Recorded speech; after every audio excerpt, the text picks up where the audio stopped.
Bom, então pode também, hoje em dia tem jateamento bem potente de água mesmo. Esse daí já resolve bem também. Você pode hidrojatear para tirar a careca. O importante é tirar todo o material oxidado da superfície do metal, o máximo possível. Né? Se tiver no arroz com feijão, nem sempre consegue tirar tudo, mas tem que deixar o mais limpo possível e já proteger com uma tinta específica. Aqui é um exemplo de obra, o pessoal, o estádio do Morumbi em São Paulo, o pessoal fazendo toda a remoção. Aí não teve que delimitar nada, né? Porque estava tudo muito deteriorado, eles tiraram uma capa de uns 2,5 cm de concreto em toda a superfície do estádio. Tá? Aqui a recuperação de alguns pilares também, de vigas, o pessoal removendo o material contaminado na área corroída, a mesma coisa aqui. Dependendo se o concreto está muito duro, o pessoal passa a maquita várias vezes para facilitar a ruptura do metal, do concreto. Mesma coisa aqui, o pessoal na marreta, só exemplo de obra, né? O jateamento de areia como deve ser feito, o pessoal protegido, então está fora. Né? E aqui alguns exemplos da área que está só mostrando aqui, que tem que passar a mão por trás. E aqui uma delimitação perfeitinha no canto do pilar e a armadura esperando para ser protegida pela pintura. No caso da proteção das armaduras, existem basicamente duas opções que têm melhor desempenho. Que são as seguintes: a gente pode ou fazer uma pintura na superfície do aço, e aí a gente está protegendo localmente esse metal que estava com problema na área anótica do concreto, né? Ou opcionalmente a gente pode fazer a instalação de umas pastilhas de zinco, mas esse sistema é um sistema mais sofisticado e tem bastante aplicação na indústria, onde o ambiente é muito agressivo, ou na orla marítima, onde tem muito sal. Tá? Então tem que ser a corrosão provocada por cloreto. A gente vai ver alguma coisa dele só para ilustrar, mas em algumas ocasiões a gente tem entrado com esse material que dá uma proteção, além da área que eu estou fazendo o reparo, essa pastilhinha acaba protegendo a área adjacente, porque ela tem uma ligação elétrica do zinco com o aço de construção que acaba indo para todas as direções na peça. Tá?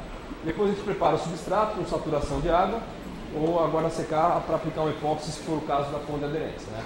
Ou saturado com água ou com epóxi tudo sequinho.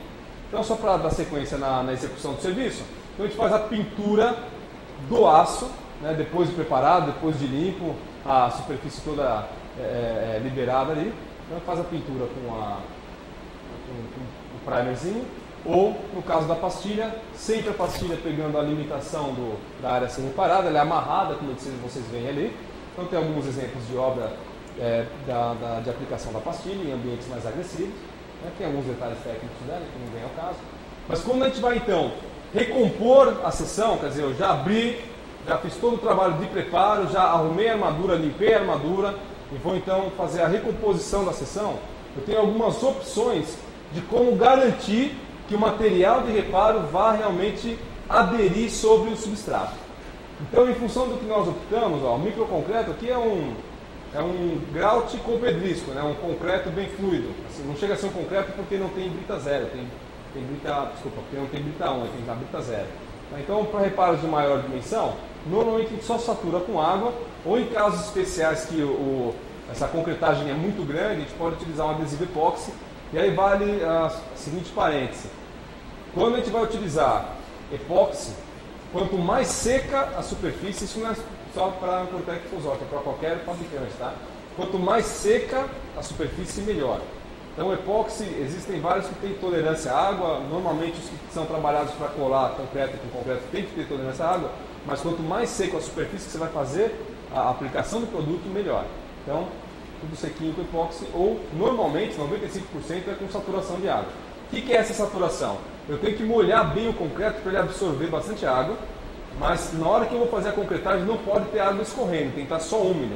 Porque essa água que está lá dentro, que eu coloquei ali molhando a peça, ela vai ajudar para o grout penetrar no concreto e ficar bem aderido.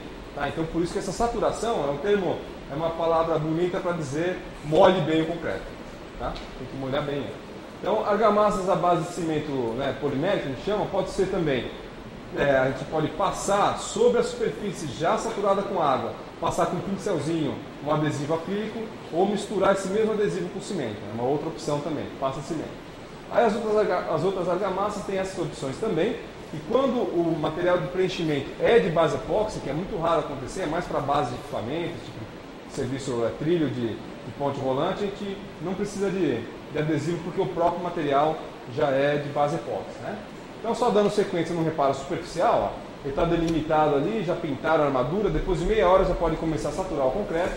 Aí a ponte de aderência ali com adesivo acrílico passado com pincel, aí pode melecar a barra e tudo. Quando vai pintar a barra para proteger, ela não pode pegar o primer e espalhar no concreto, que aí prejudica o contato do concreto novo com o antigo. Mas quando você vai fazer a ponte de aderência, aí pode melecar tudo, não tem problema, porque o acrílico também não vai trazer nenhum problema para a argamassa colar no aço. Quando tem que dar acabamento na superfície, no máximo é uma, duas passadinhas de desempenadeiro, de uma régua. O grout não se trabalha. Se você ficar trabalhando na superfície, vai exudar um pouco, já vai subir água e vai ficar fraca a superfície. Não pode. O grout não se faz isso. Então misturou, lançou e deixa ele lá. Tá? Então tem exemplo de encamisamento total. Opa, pessoal fazendo grouteamento de vigas aí. O encamisamento total evoluindo ali em etapas, né? Aí a obra pronta, a ponte ali na Dutra. Aqui o estádio do Morumbi também, olha como estava bonito ali, né? Tudo manchado, o pessoal fez a recuperação dessas peças que a gente chama de gigantes, né? Que são essas vigas inclinadas que suportam a arquibancada, né? Aí depois de acabado, depois que foi feito o reparo, nós fizemos uma lavagem integral da superfície. Aí um estucamento também com material que tem 2 milímetros de espessura. Cobriu todo o estádio com esse material. É como se fosse uma massa corrida cimentícia para concreto.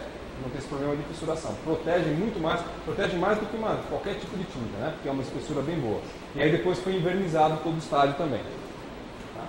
Aí um exemplo de viga que foi recuperada. Dá para a gente comparar o visual da viga recuperada com uma viga original. Não tem nada a ver, o concreto inclusive aqui deveria ter sido recuperado também. Estamos arrumando a fachada primeira. Tá? Os materiais cimentícios também podem ser curados com uma membrana de cura. O que é essa membrana de cura? A gente aplica por aspersão ali um material que vai evitar que o produto, você acabou de fazer a intervenção, acabou de recompor a seção, perca água muito rápido por meio e venha fissurar. Então a gente acaba utilizando, no caso de recuperação, uma cura de base PVA, porque esse é um polímero que depois a gente consegue lavar e tirar da superfície.